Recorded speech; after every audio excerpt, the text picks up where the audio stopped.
再看这礼拜受到两波冷空气的影响，各地天气是拢真寒。今仔透早太平山甲合欢山又搁落雪咯。目前影响台湾的头一波冷空气嘛，已经是寒流等级，会影响到拜四。再来拜五暗时嘛可能搁有一波寒流等级冷空气，会寒到后礼拜一的透早。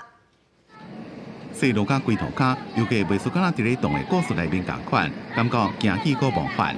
拜二透早寒流发威，宜兰太平山国家森林游乐区本来是6点开园，因故有一寡道路结冰，出动厝势破冰车来清理，一直到7点才开园。到早起7点半至半点钟，就要甲200人入园。目前的温度也回升到1度左右，那雪有慢慢的在融化。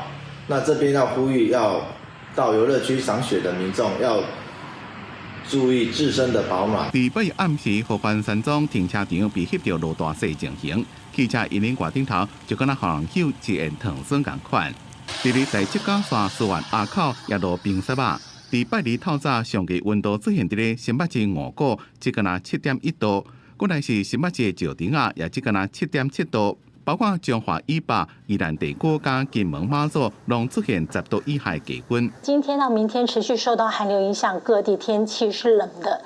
这波寒流在星期四逐渐减弱。虽然华南云雨区慢慢离开台湾，相对所在拢会当看到日头，不过拜四冷空气减弱了，所以拜五暗阁开始有一波强度要挑战寒流的冷空气，会一直影响到后礼拜日透早。到时候低温在金门、马祖和北部大约是7到8度左右，中部和东北部大约9到10度，其他各地大约11到12度。伫关山地区温度水汽配合，拜二到拜三早起，中部山区3000公尺以上悬山有可能会落一寡雪。